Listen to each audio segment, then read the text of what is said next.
जय हिंद दोस्तों, एक बार फिर से आप सभी का हार्दिक स्वागत और अभिनंदन है। करंट अफेयर में हम लोग पढ़ रहे थे प्रोमा पब्लिकेशन की बुक करंट माइस्ट्रो। उसी क्रम में आगे बढ़ते हैं। आज अंतर्राष्ट्रीय परिदृश्य के संदर्भ में चर्चा करेंगे। तो शुरू करते हैं। पहला टॉपिक है यूएनएससी की अध्यक्षता। सामयिक संदर्भ क्या है इसका? 1 दिसंबर 2022 को एक माह के लिए भारत ने संयुक्त राष्ट्र सुरक्षा परिषद की अध्यक्षता ग्रहण की। यह दूसरा अवसर है जब भारत ने वर्ष 2021-22 में निर्वाचित सदस्य के रूप में अपने दो वर्ष के कार्यकाल में यूएनएससी की अध्यक्षता ग्रहण की है। इससे पहले अगस्त 2021 में यूएनएससी की अध्यक्षता की थी।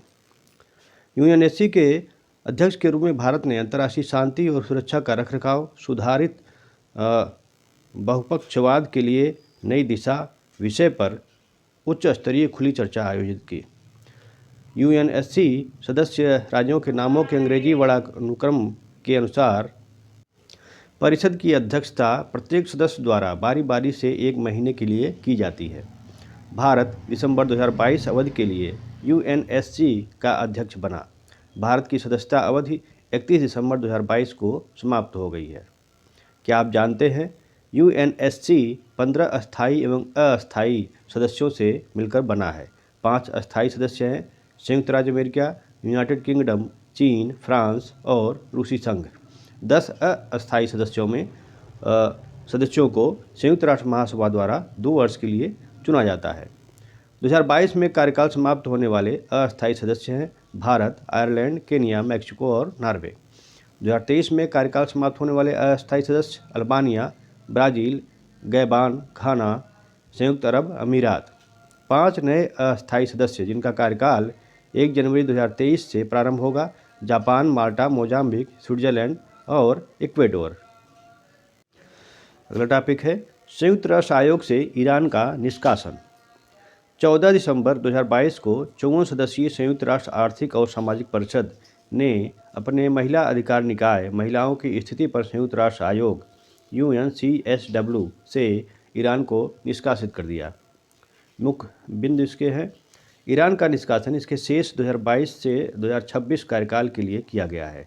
इस संस्था से ईरान को निष्कासित किए जाने का प्रस्ताव संयुक्त राज्य अमेरिका ने प्रस्तुत किया था। भारत इस प्रस्ताव पर हुए मतदान में शामिल नहीं हुआ।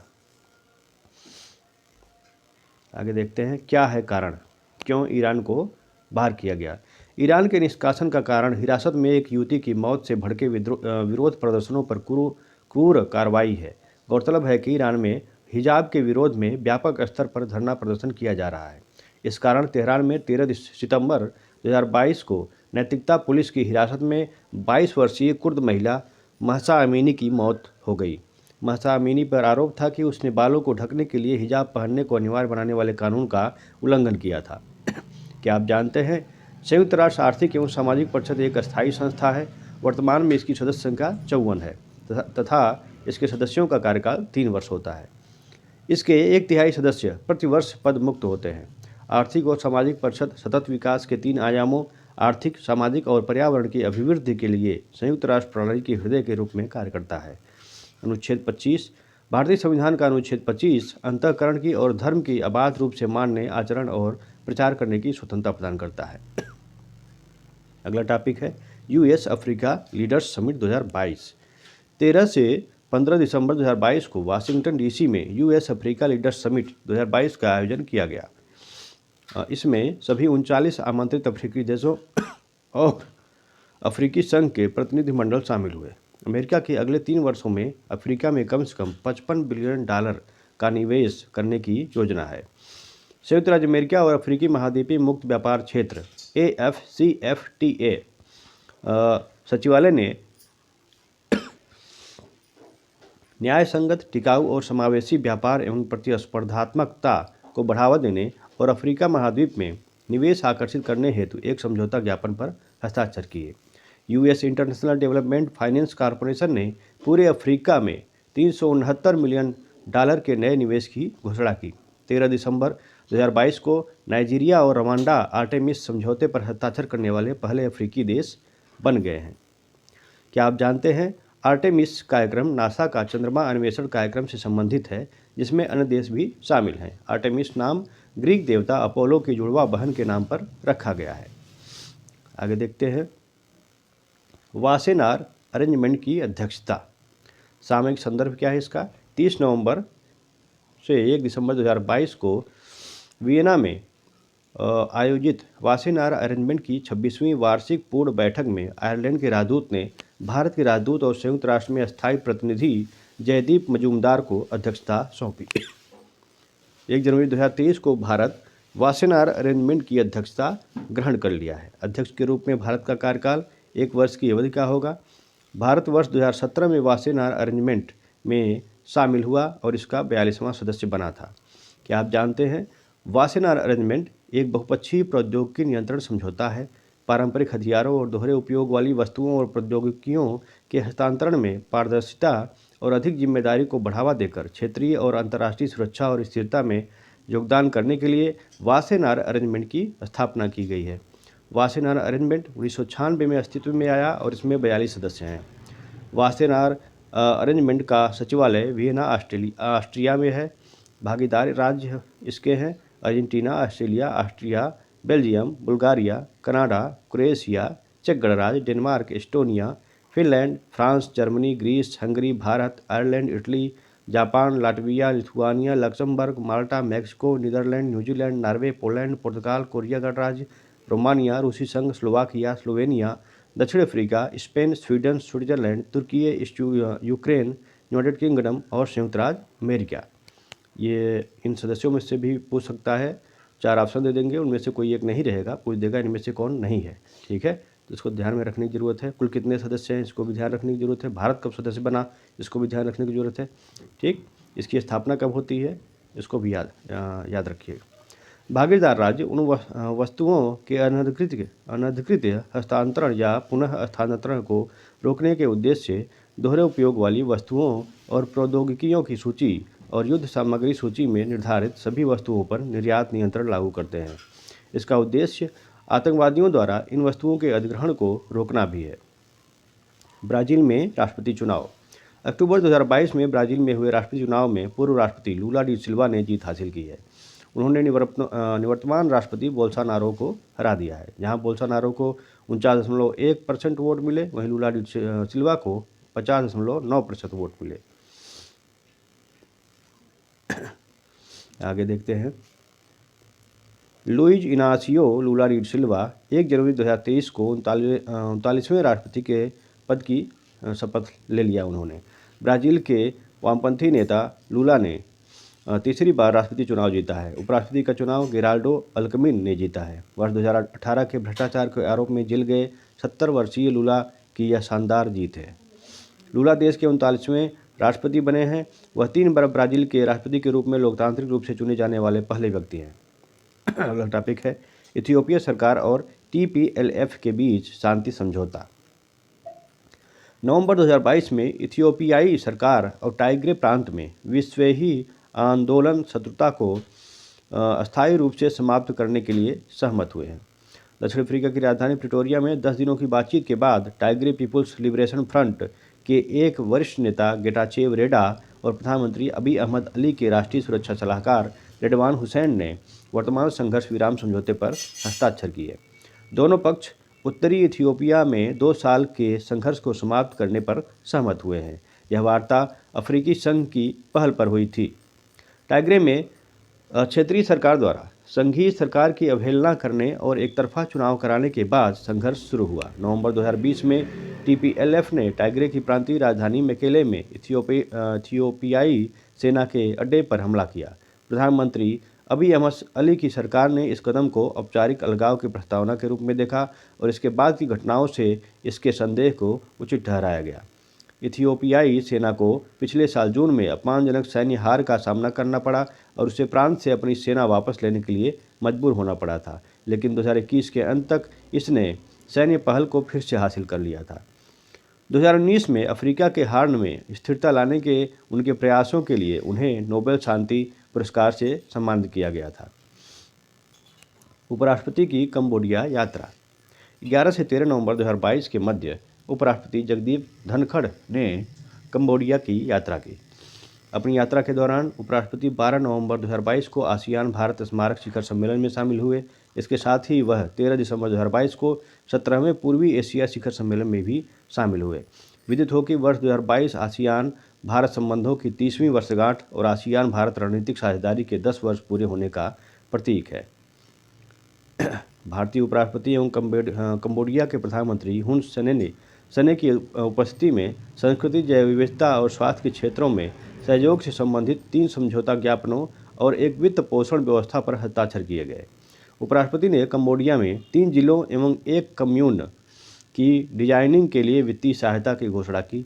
साथ ही कंबोडिया के लिए ITEC स्लॉट को 200 से बढ़ाकर 250 एवं ICCR छात्रवृत्ति को 30 से बढ़ाकर 50 कर दिया। उपराष्ट्रपति ने सिएम रीप में स्थित ताप्रोम मंदिर और अंकोर वाट मंदिर के विरासत स्थलों का भी दौरा किया। उन्होंने ताप्रोम मंदिर में हॉल ऑफ डांसर्स का उद्घाटन किया। क्या आप जानते हैं, ताप्रोम का संरक्षण और जीर्णोद्धार भारतीय पुरातत्व सर्वेक्षण और अंकोर एवं सिएम रीप क्षेत्र संरक्षण तथा प्रबंधन प्राधिकरण की एक साझेदारी परियोजना है, जिसका क्रियान्वयन वर्ष 2021 से किया जा रहा है। कंबोडिया की राजधानी नोम पेन है। अंकोर वाट मंदिर मूलतः एक विष्णु मंदिर था, जिसे बाद में बौद्ध मंदिर में परिवर्तित कर दिया गया। कंबोडिया की मुद्रा रियल है। मेकांग नदी कंबोडिया से होकर प्रवाहित होती है, जिसका डेल्टा वियतनाम में है। कंबोडिया का पुराना नाम कंपूचिया था। यहाँ कंबोडिया से संबंधित जो करंट में मुद्दा है वो उसकी चर्चा की गई है। बाद में कंबोडिया के बारे में यहाँ पे दिया गया है, जिससे कि उससे बैकग्राउंड में जाके प्रश्न उठे तो यहाँ पे आपको मिल जाए। संयुक्त राष्ट्र मानवाधिकार उच्चायुक्त की नियुक्ति। अगला टॉपिक है 17 अक्टूबर 2022 को ऑस्ट्रिया के वोल्कर तुर्क को संयुक्त राष्ट्र मानवाधिकार उच्चायुक्त का पदभार दिया गया। उन्हें सितंबर 2022 में संयुक्त राष्ट्र महासचिव एंटोनियो गुटेरेस ने संयुक्त राष्ट्र मानवाधिकार उच्चायुक्त नियुक्त किया।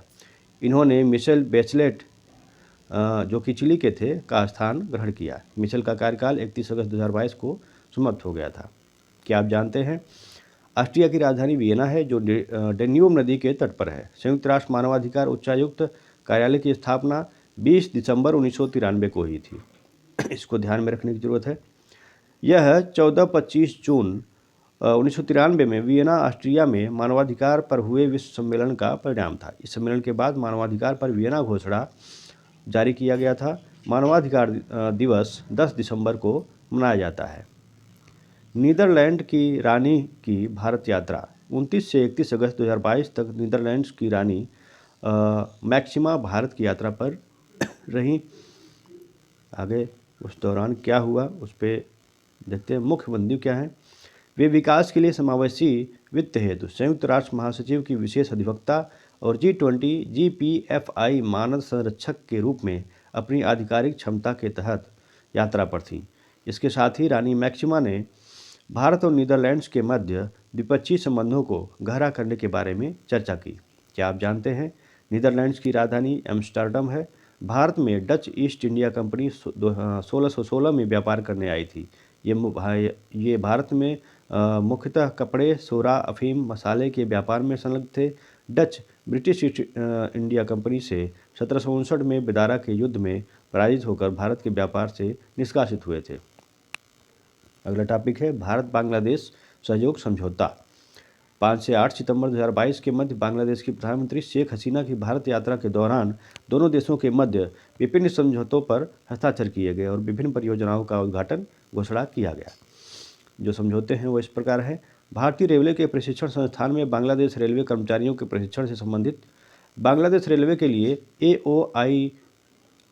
FOIS जैसी IT प्रणाली और अन्य IT अनुप्रयोगों में सहयोग से संबंधित कुशियारा नदी से पानी की निकासी के संबंध में बांग्लादेश के न्यायिक अधिकारियों के लिए भारत में प्रशिक्षण और क्षमता निर्माण कार्यक्रम से संबंधित वैज्ञानिक और प्रौद्योगिकी संबंधी सहयोग, अंतरिक्ष प्रौद्योगिकी के क्षेत्र में सहयोग, प्रसारण में सहयोग।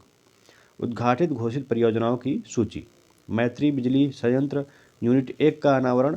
रामपाल खुलना बांग्लादेश में 1320 मेगावाट क्षमता वाले सुपर क्रिटिकल कोयला आधारित ताप बिजली संयंत्र की यूनिट 1 का अनावरण किया गया। इस परियोजना की अनुमानित $2 बिलियन लागत में से कुल $1.6 बिलियन रियायती वित्त पोषण के तहत भारतीय विकास सहायता के रूप में होगी। रूपसा पुल का उद्घाटन किया गया। 5.13 किमी लंबा रूपसा रेल पुल 64.7 किमी लंबे खुलना मोगला बंदरगाह single track broad gauge rail परियोजना का महत्वपूर्ण हिस्सा है। यह मोगला बंदरगाह को रेल माध्यम से खुलना से और उसके बाद मध्य व उत्तर बांग्लादेश तक तथा भारत की सीमा में पश्चिम बंगाल के पेट्रापोल और गेदे तक को जोड़ता है। खुलना दर्शना रेलवे लिंक परियोजना। यह परियोजना वर्तमान में गेदे दर्शना में क्रॉस बॉर्डर रेल लिंक को खुलना से जोड़ने वाली मौजूदा अवसंरचना का उन्नयन है। Parbatipur Kaunia railway line. यह परियोजना बिरोल बांग्लादेश से राधिकापुर पश्चिम बंगाल में मौजूदा क्रॉस बॉर्डर रेल से जुड़ेगी और इससे द्विपक्षीय रेल संपर्क में वृद्धि होगी। महारानी एलिजाबेथ द्वितीय का निधन। 8 सितंबर 2022 को ब्रिटेन की महारानी एलिजाबेथ द्वितीय का स्कॉटलैंड के बालमोरल कैसल में निधन हो गया। उन्होंने 70 वर्ष तक शासन किया था तथा वह ब्रिटेन की सबसे लंबे समय तक शासन करने वाली महारानी थी। जीवन परिचय। 21 अप्रैल 1926 को इनका जन्म हुआ था। आरंभिक नाम एलिजाबेथ अलेक्जेंड्रा मैरी, अभिभावक Duke and duchess of York, बाद में किंग जॉर्ज 6 और क्वीन एलिजाबेथ। सिंहासनारोहण। किंग जॉर्ज 6 की मृत्यु के बाद 6 फरवरी 1952 को 25 वर्ष की आयु में ताजपोशी 2 जून 1953 को हुई। वर्ष 1945 महिला सहायक प्रादेशिक सेवा में एक ड्राइवर के रूप में द्वितीय विश्व युद्ध में शामिल हुई थी। वह कॉमनवेल्थ की प्रमुख और चर्च ऑफ इंग्लैंड की सुप्रीम गवर्नर थी। उन्होंने अपने शासनकाल के दौरान विंस्टन चर्चिल से लेकर लिज ट्रस तक ब्रिटेन के 14 प्रधानमंत्रियों को देखा है। उनकी मृत्यु के बाद उनके सबसे बड़े बेटे चार्ल्स तृतीय Prince of Wales United Kingdom के राजा बने। क्या आप जानते हैं यूनाइटेड किंगडम में ग्रेट ब्रिटेन और उत्तरी आयरलैंड को शामिल किया जाता है। ग्रेट ब्रिटेन में इंग्लैंड, वेल्स और स्कॉटलैंड को शामिल किया जाता है। ये बहुत ही महत्वपूर्ण है, कभी कभी पूछ देता है यूनाइटेड किंगडम और ग्रेट ब्रिटेन में क्या अंतर है। यूनाइटेड किंगडम की राजधानी लंदन है। यूनाइटेड किंगडम में ब्रिटिश राजतंत्र को संवैधानिक राजतंत्र के रूप में जाना जाता है। यूके में एक राजा या रानी राज्य का प्रमुख होता है, जबकि कानून बनाने और पारित करने की क्षमता एक निर्वाचित संसद के पास होती है। आगे देखते हैं म्यांमार FATF सूची में। सामयिक संदर्भ इसका फाइनेंशियल एक्शन टास्क फोर्स ने म्यांमार को उच्च जोखिम वाले देशों की सूची में शामिल किया है। इस सूची को मनी लॉन्ड्रिंग, आतंकवादी वित्तपोषण और प्रसार वित्तपोषण का मुकाबला करने के लिए शासन में रणनीतिक कमियों के साथ ब्लैकलिस्ट के रूप में जाना जाता है। म्यांमार तीसरा देश भी है जिसे उत्तर कोरिया और ईरान के साथ सूची में जोड़ा गया है। अगला टॉपिक यान तूफान। ट्रॉपिकल स्टॉर्म यान पहली बार 23 सितंबर 2022 को मध्य कैरेबियन में बना और 26 सितंबर को 105 मील प्रति घंटे की अधिकतम हवाओं के साथ यह कैरेबियन क्षेत्र में सबसे मजबूत सितंबर तूफान बन गया। 2017 में तूफान इरमा के बाद से मैक्सिको की खाड़ी में सबसे तेज़ तूफान था। यान ने पश्चिमी क्यूबा में पिनार डेल रियो प्रांत में ला कोलोमा के पास लैंडफॉल बनाया। अनुसंधान फर्म कोरलॉजिक के अनुसार फ्लोरिडा और कैरोलिनास 87 मौतों की रिपोर्ट की गई है। स्विट्जरलैंड में दुनिया की सबसे लंबी पैसेंजर ट्रेन। स्विस रेलवे की 175वीं वर्षगांठ के दौरान स्विट्जरलैंड में दुनिया की सबसे लंबी यात्री ट्रेन का संचालन किया गया। यह पैसेंजर ट्रेन 1.9 किमी लंबी है, जिसमें 100 कोच हैं। यह प्रेडा में अल्बुला सुरंग से 15.5 मील की दूरी पर फिलिसुर के बाहरी इलाके में लैंडवासर वायाडक्ट तक गई। यह यात्रा बरगुन में समाप्त हुई। इसने प्रसिद्ध अल्बुला बर्निना मार्ग यूनेस्को की विश्व धरोहर स्थल के माध्यम से यात्रा की। और इस तमाम तथ्य हैं इस ट्रेन के बारे में। अगला टॉपिक देखते हैं चिली द्वारा नया संविधान खारिज। सितंबर 2022 में चिली ने जनमत संग्रह के माध्यम से पुराने चार्टर को एक नए प्रगतिशील संविधान के साथ बदलने के प्रस्ताव को खारिज कर दिया। इस जनमत संग्रह के परिणाम के अनुसार नए संविधान के प्रस्ताव के खिलाफ 61.9% मत प्राप्त हुए, जबकि 38.1% लोगों ने इसके समर्थन में मतदान किया। आगे फिर से एक नए वीडियो के साथ उपस्थित होंगे। जय हिंद।